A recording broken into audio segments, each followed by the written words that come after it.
Hey everyone, Lorenzo here, and welcome to today's show. We have a very special guest and a very special topic. Please join me in welcoming Anna Liebel, a mind shifter and host of the Genius Leadership Podcast. And I'm a big fan of Anna's. I've been watching her content on YouTube, listening to her podcast, her guests, and what I really appreciate most is just the in-depth dialogue and conversation. There's always amazing takeaways. There's always amazing aha moments in her content and in her shows.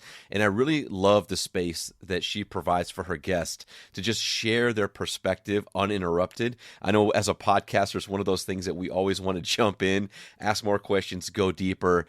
But I would ask all of you to please check out the Genius Leadership Podcast, or follow Anna on LinkedIn, and any of the other social media accounts. So welcome to the show, Anna, and I'm really excited for this special episode.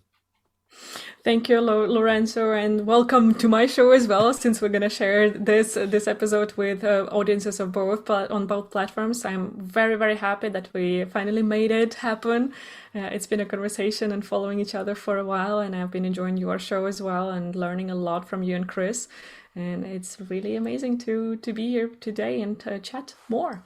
Absolutely. Well, thank you. Yeah, and I'm looking forward. I know we discussed a few different topics that we wanted to cover and going into 2022. And a big thing that Chris and I have talked about is really starting to engage more of our favorite leaders and our favorite leadership content on the internet. People that we listen to, people that we watch, that we've discovered and that we've really found just some great takeaways and great inspiration from. So looking forward to continuing dialogue like this on hot topics. If there's any listeners out there of your show or our show, we love to hear from you. And if there's something that you want us to go deeper into, or if there's topics that you'd like for us to discuss, we'd love to hear from you on any of our platforms whatsoever. So today's topic is around joy and joy in the workplace and finding joy. And we have talked about joy on our show. We've talked about happiness on our show. We talk a lot about culture and positivity, and how leaders bring that to life for their teams and for their people. But I just kind of want to start it with that. Like, let's just talk a little bit about joy. What does that mean to you when you hear that term? And what are some of those things that come to mind in the space of leadership and personal development when you hear the word joy? It's a beautiful question and such a good one to discuss in the early year, right? When we are still in this setting of or in the mode of setting goals for ourselves, really trying to get on track with some things that we might be slipping with in our life and so on. And it's really the right space to go from. So for me, joy would be about the choice of being in the moment and really train yourself to be in the moment as much as possible. I believe that we can't really experience joy if we're not here and now. And those memories that we create and we then relive and feel joy again, for that we need to be in the moment to actually create that memory and to feel that connection on an emotional level. So that would be really about the choice and the continuous practice and learning of feeling the moments that you're in right now, being in the present. You How know, about you? Yeah, I say I love that. I think we did a little bit of research, and I think there was like a Kearney survey that went out, and it said 90% of people, aspire for having joy in the workplace, but only I think maybe 37% actually experience joy. And it's not it wasn't that it's shocking to me that we see that, but I think what you talked about and that understanding of really first knowing yourself and what exactly brings you joy. There's things that we'd like to do. There's things that we kind of stand to do. There's parts of jobs that we feel like I like doing this, but that's very different than actually finding joy. As somebody who's been in retail leadership my entire career, I find joy in seeing people grow and seeing people challenge themselves to be better, and then seeing people get the fruits of their labor, work really hard, focus on themselves, take critical feedback, grow, learn, develop, and then achieve the things in life, whether it's the confidence to go for a promotion or a job that they've been working towards, or to even start their own business, or take risks that they know longer term can pay off for them. That's really where I found the greatest joy, is people saying, I did this, right? As a result of being on this team, with the people that I work with, I was able to challenge myself to achieve this thing. And so for me, I find a lot of joy in that. And my industry is such that you get to experience that a lot if that is something that you find joy in, because there's a lot of people, there's a lot of challenges every single day. And while it can seem like it's monotonous, it's very unique and different because it's a people business and people are unique and different. And so I just think that that's one thing for me when I hear the term joy is it's not what you like about your job. It's, do you actually find joy in what you're doing every day? Does that give you strength? Does that give you power? Does that fill your buckets in your day-to-day tasks? And I think that's such an important thing for people to consider and think about as they're deciding what they want to do for their career and their jobs. And sometimes it's okay to have a job where you don't find joy and just say, I need a job right now, but don't get them twisted, right? Like sometimes you just have to work, or maybe you're taking a job to gain experience, to think about finding a career or work that really brings you joy. But knowing that yourself, I think, is so important to being able to actually discover it. I love it, Lorenzo, that you actually bring it to really this self-knowledge, self-awareness, and time for reflection, because I think this is one of the prerequisites for feeling joy. As I said, it is a choice, and to practice that choice and to actually own the power of having the choice, you really need to know yourself. I really like how you actually started with that. Do you think there is any discrepancy or no, any relation between not feeling joy for many people in the workplace and not finding time or not having the habit of reflecting and learning themselves?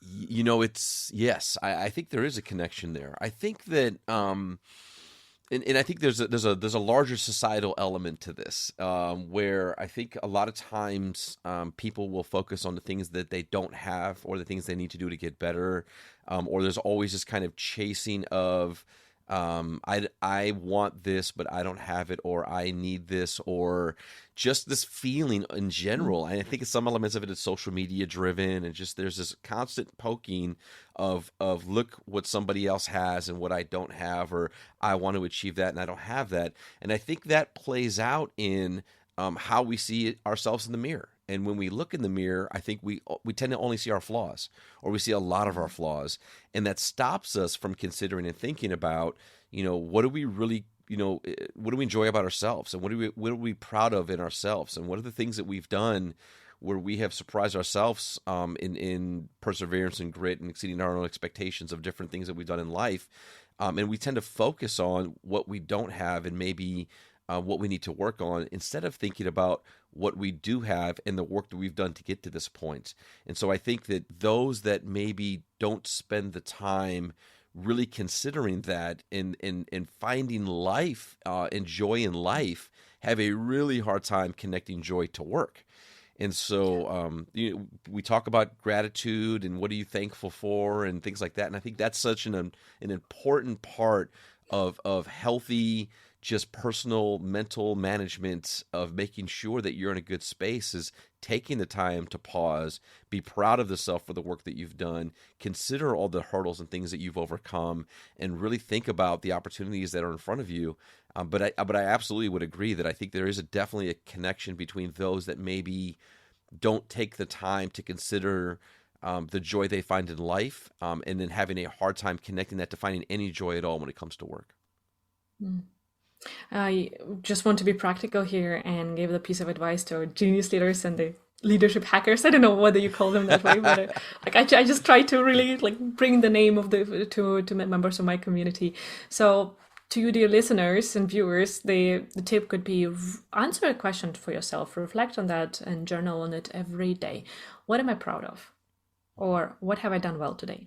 So this is one of the journaling prompts I give to almost all my clients sooner or later. And this is so important to really sit down and actually write down. And the rule of thumb is 3 things. So this is the challenge that I give to all my clients. For me right now, it's 10 things. Now it's holidays, so it's actually 5 in total, but usually every day it's 5 personal and 5 in my professional life. But start with 3 in general as your life overall, right? And write down those things and pat yourself on the shoulder. Pause and look at those couple of sentences, couple of bullet points, even words, and just think about it. I've done something good today. Because the audiences of both of our podcasts, they are high achievers, right? The people who have no problems actually getting things done and moving things forward for themselves personally, professionally, and for their companies and their teams. But it's always this chase of the next milestone, the next goal, and that finish line will actually, I will rest or I will be happy, and so on and so forth. No, stop every single day, take a moment to actually acknowledge yourself for the last couple of hours and see that you're actually doing a lot of great things every single day. Yeah, I love that. And I was having this dialogue with somebody last week around making sure that you're chasing development and not chasing a title, and that you are not turning mile markers into milestones.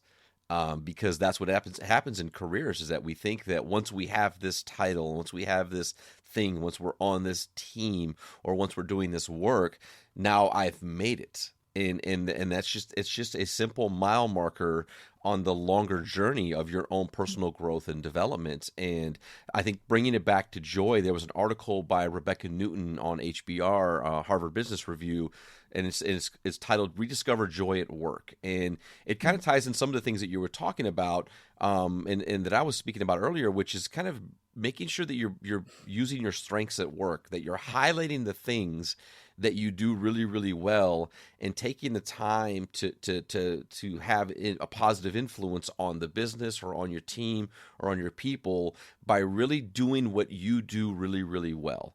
And then another thing that she mentioned was focusing on your development, on your professional development, learning, growing. I love that you called that out. If you're listening to this right now, you're already down that path. If you are taking the steps to listen to Genius Leadership Podcast or Hacking Your Leadership, and you're spending that time in your own personal development, consuming content with the intent of gaining perspective or making yourself better, you are down that path of realizing that there's something there that may help you. And there's something that may resonate with you, that I say or that Anna says, that may change your day or may change your career. And that's a great, great first step. And I think that these are things that we always highly recommend is take the time. I love that you said, like, ask yourself this question. For listeners of our podcast, we always say, get out your pen and paper and write this down and do this 1 minute hack, and take the time to pause and consider. And sometimes it is writing things down. Sometimes it is just stopping and thinking about the answer to the question. But those times of reflection are so imperative to making sure that you're aligning yourself within your own values, and you're focused on the work that's going to give you the best opportunity to be the best version of yourself in the most unique way. And it's not about that ultimate day that when you really get to this ultimate best version of yourself, right? Just as you said, Lorenzo, it is about this process and really continuously developing, because there's always another level we can reach. Luckily, we're never done with this work, hopefully, until the end of our life, until the last breath. And I think this is something that we really need to change. It's not about reaching that particular goal. It's about really being on the process and enjoying it, learning to enjoy, and finding the pleasure on, like, hey, today I've managed this situation better. Just yesterday, actually, I had a walk with my husband. It was a luxury, since we are at his family now for Christmas. It was a luxurious time when we could leave our daughter with his parents and just go for a walk as a couple. This doesn't happen as often. And it was just so nice to, like, have a chat for 1.5 hours. And we discussed this kind of thing, that, okay, I have been much better in the last couple of years with reactions. Even though it has been quite stressful time with the corona, with being the mom of a toddler in a new country, just starting my own business and so on, I didn't have those breakdowns. And we tried to remember when was the last time I actually wanted, or I threw my phone down. Because years back, that was my reaction. When I would get super angry, frustrated, I literally threw my phone across the room. Many times. I couldn't remember when was the last time when I did it. And that's the power of this progress, of the daily reflection. I haven't done, like, uber complicated, sophisticated things to get better, to get to the space where I actually have the time to react in a different way, when I have the power and I actually own that power to do differently than my reptile, unsophisticated part of the brain might want me to. And this is the power of this continuous work on yourself. It doesn't happen like a click of the fingers and voila, you're a different person. It happens gradually, but for that you need to stay on the path and actually learn to enjoy the path. Yeah, no, I love it. It's really about kind of accepting that it's a journey and enjoying the journey. What some really popular terms and words right now are perseverance and grit. I think I might have even said it earlier as we were talking. And I remind people that perseverance and grit are very important things and they're very helpful in getting us where we want to go. But while you're in the middle of them, they are no fun. Do Mm, not get it twisted. Like when you have to persevere by definition, when you have to have grit by definition is not the best of times typically. You are really having to pull yourself through these things.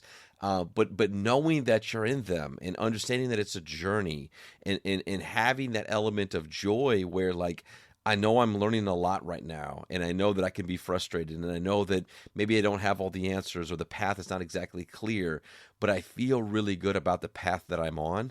And I have kind of this faith that I know if I continue to do this work and connect with my mentors and take in any content or direction or inspiration or motivation or influence from positive people in my life that are also on the same path. They want me to be successful. They want me to be able to achieve the goals that I want to achieve. When you have those people surrounding you, sometimes it just has to be that. There has to be this element of a little bit of blind faith, but if you are finding joy in what you're doing, even if it is frustrating or tough, it's a lot easier to kind of fuel that progression and movement down the right way, as opposed to when you don't have joy in something, and it's happiness and it's fleeting. It's a lot harder to want to push yourself through those moments, because you want to say like, well, I don't want to do this anyway. I don't even like mm, this anyway. Versus, I really love this, and this is the part where I'm growing, and sometimes growth is painful. And that's what it needs to be sometimes when it comes to really stretching yourself and learning about things and putting yourself in spaces that maybe you're not comfortable in or you've never experienced before. Those are all things that really that happen and can be very exhausting and can be very frustrating. But they're also the times that I think will solidify your beliefs. They'll solidify your values. They'll clarify a lot of things for you, but you really have to have joy in the work that you're doing for those things to kind of be sticky in moving forward. yeah, I really love this reminder, Lorenzo. Thanks for sharing it because it is so important and it is not sexy. Let's say that way. That's why it's not talked about it that much. That yes, to have grit, to have perseverance, you actually have to go through the messy middle. Without it, you can't really say that you have those characteristics and you have practiced them. So I think here what you're talking about is what I often talk about with the zone of genius. Or that's why genius leadership, right? Is it is about leading from your zone of genius, and the zone of genius is the term by Gay Hendricks, and he defines it as this area where you're actually following your natural gifts and you're actually doing the things that you're best at, right? Naturally, you don't have to really put a lot of effort into learning them. You're actually enjoying the process of learning them. And I extend this definition a bit more to say that this is a flow of living. And the thing is that when you find this zone of yours, the zone of genius, it doesn't mean that you're 100% of time you're enjoying what you do, but you're so aligned with your inner compass that it's not a question for you and not a problem for you to go through the tough moments of life. Because life is a stormy sea. But if you have this strong inner GPS system, it's easier to navigate through that stormy sea. And this is the flow of living. It's not about enjoying and really running, skipping, hopping around happily 24/7. No, it's not about that. It's about knowing how every event, every action of yours contribute to your bigger goal, bigger purpose, whatever you want to be guided by, and how that aligns with your values.